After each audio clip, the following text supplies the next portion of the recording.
போறது பட்டுப்பூச்சியினுடைய வளர்ச்சி.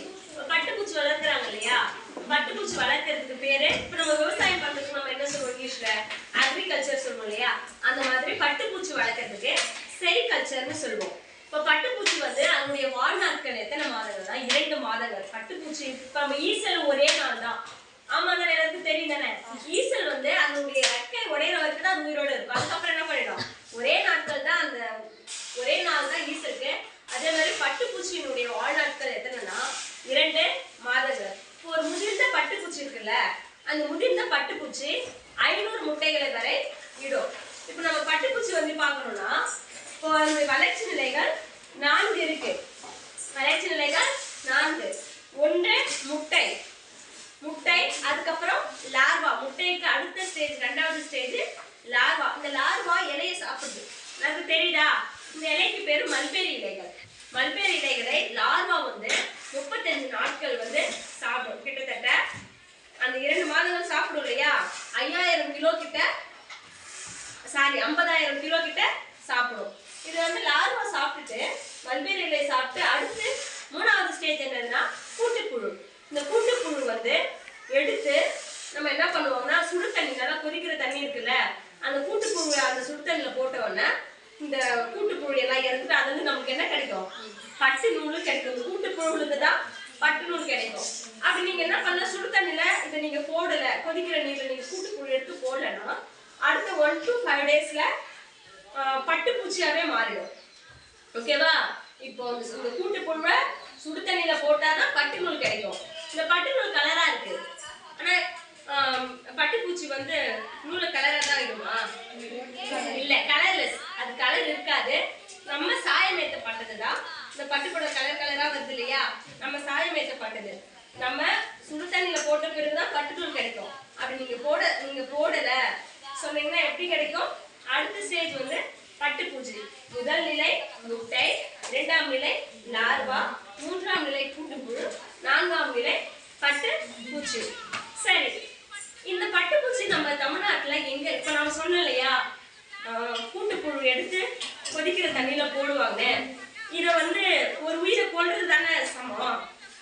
ஆந்திர பிரதேசத்தை சேர்ந்த குசுமா ராஜையா, குசுமா ராஜையா, இவர் வந்து அப்படி சுடு தண்ணியில போட்டு நம்ம அதை சாகடிச்சு அதுல நம்ம பட்டு நூல் எடுக்கிறத அவர் விரும்பல. 1992 அவர் ஒரு அரசு ஊழியர். 1992 என்ன பண்ணாரு, அகிம்சை பட்டு, அமைதி பட்டுன்னு கொண்டு வந்தாரு. அகிம்சை, அமைதினால என்ன, யாரையும் துன்புறுத்த கூடாது. அகிம்சைனாலே துன்புறுத்தாம அமைதியான ஒரு வழியில போறது. அவர் என்ன பண்ணாரு, இந்த பட்டுப்பூச்சி வந்து உமிழ்நீர் இருக்குல்ல, அந்த உமிழ்நீர்ல தான் கூடு கட்டும். அந்த கூடு தான் பட்டு நூல். ஓகேவா.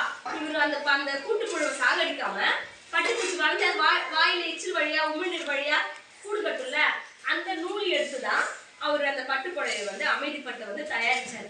அவர் இதுல அதிகமா சம்பாதிச்சிருக்க மாட்டாரு. ஏன்னா அவர் இந்த உமிழ்நீர் வழியா வர்றது கொஞ்சம் தானே கிடைக்கும். ஆனா அவரு வந்து சாகடிச்சு நம்ம அந்த பட்டு புடவை நம்மளுக்கு அவர் தயாரிக்கிறத விரும்பல. அதுக்காக பேர் வச்சதே அமைதிப்பட்டு, அகிம்சை பட்டு. இன்னொன்னு, இந்த பட்டுப்பூச்சி, அந்த பட்டுப்பூச்சி வளர்ப்புல நாடுகள் லெவல்ல நம்ம இந்தியா 2வது இடத்துல இருக்கு பட்டுப்பூச்சி வளர்க்கறதுல. அப்படின்னா முதல் இடத்துல யார் இருக்கு, வெரி கிளாப் பண்ணுப்பா. சைனா ஃபர்ஸ்ட் பிளேஸ்ல இருக்கு, இந்தியா வந்து 2வது இடத்துல இருக்கு. நம்ம தமிழ்நாட்டுல எங்கெங்கெல்லாம் பட்டுப்பூச்சி வளர்க்குறாங்கன்னு தெரியுமா?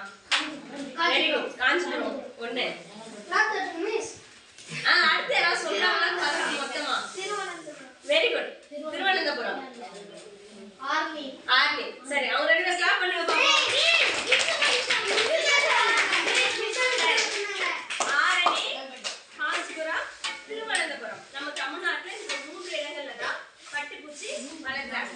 சரி, இந்த பட்டுப்பூச்சி வந்து வளர்க்குறாங்க இல்லையா, அந்த பட்டு நூல் உருவாக்கிட்டோம். இந்த பட்டு நூல் ரொம்ப ஸ்ட்ராங்கா இருக்கும், வலிமையானதா இருக்கும். இன்னொன்னு, சூரிய ஒளி நன்கு கவரும். இப்ப நம்ம பட்டுப்படலாம் கட்டிட்டு வெயில் நாள்ல ஃபங்க்ஷனுக்கு போயிட்டு வந்தா, ஐயோ வீட்டுக்கு வந்த உடனே கசகசன்னு இருக்குதுன்னு சொல்லிட்டு நம்ம கழுட்டுவோம் இல்லையா. ஏன்னா அந்த பட்டு நூல் வந்து பட்டுப்படவை சூரிய ஒளிய உடனே அப்சர்வ் பண்ணும். அப்ப நம்ம கசகசன்னு தானே இருக்கும். வேற என்ன பொருள் வந்து, எந்த ட்ரெஸ் வந்து சூரிய ஒளிய உடனே அப்சர்வ் பண்ணும்? காட்டன் இல்ல, பாலிஸ்டர் இல்ல, பாலிஸ்டர் அப்சர்வ் பண்ணும். கருப்பு உடைகள் அதிகமா அணியக்கூடாதுன்னு சொல்லுவாங்க. கருப்பு உடைகள் போட்டு போனா அது சூரிய ஒளிய உடனே சீக்கிரம் அப்சர்வ் பண்ணும். கருப்பு மாடுகள்ல கூடாது. நம்ம வெளியில கட்டுவோம்ல, கருப்பு மாடு சீக்கிரமா அந்த மூச்சு வாங்கும்ல, அந்த மாதிரி இருக்கும். ஏன்னா பிளாக்ன்றது சூரிய ஒளியை நன்கு கவரும். ஓகேவா? சரி, இது வலிமையானதா இருக்குது. எங்கெங்கெல்லாம் நம்ம வாழ்க்கையில பயன்படுது? இந்த பட்டு நூல் வச்சு வீட்டு உபயோக பொருட்கள்லாம் செய்வாங்க. ஸ்கிரீனு, கம்பளம். ஸ்கிரீன்லாம் பணக்கார வீட்டுல அப்பெல்லாம் ராஜாக்கள் இருந்தாங்க இல்லையா? இப்ப நம்ம வீட்டுல ஸ்கிரீன்ல நார்மல் துணியே நம்ம போட மாட்டோம். அவங்க வச்சிருப்பாங்க. பணக்கார வீட்டுல இருக்கும்ல, பட்டுலதான் ஸ்கிரீன் இருக்கும். கம்பளம், விரிப்புன்னு சொல்லுவாங்கல்ல, கம்பளத்துல இருக்கும். நம்மளுடைய ட்ரெஸ், தையல் போடுறாங்கல்ல, ஆபரேஷன் பண்ணும்போது உள் தையல் போடுவாங்கல்ல, அது பட்டு நூல் வச்சுதான் போடுவாங்க. ஓகேவா? இது எல்லாமே தான். வேற என்னன்னா வீட்டு உபயோக பொருட்கள், அலங்கார பொருட்கள், அழகான திங்ஸ் பண்றது, திரைச்சீலை, அதுதான் ஸ்கிரீனு. கம்பளம்ன்றது மேல போடுதுங்க மிஸ். கம்பளம் அத பட்டு கம்பளம் விற்கிறாங்க. இவங்களுக்கு வராங்க, அவங்களுக்கு பட்டு கம்பளம் விற்கப்பட்டது. நீங்க நியூஸ்ல கேட்டிருப்பீங்களா? சூரிய வம்சத்துல அவர் ரெட் கலர்ல வச்சுட்டு போவார் பாருங்க, அதுதான் கம்பளம்னு சொல்லுவாங்க. விரிப்புகள், ஆடைகள் அறுவை சிகிச்சையில உள்தையல் போடுறதுக்கு, ஸ்டிச்சிங்க்கு பயன்படுது.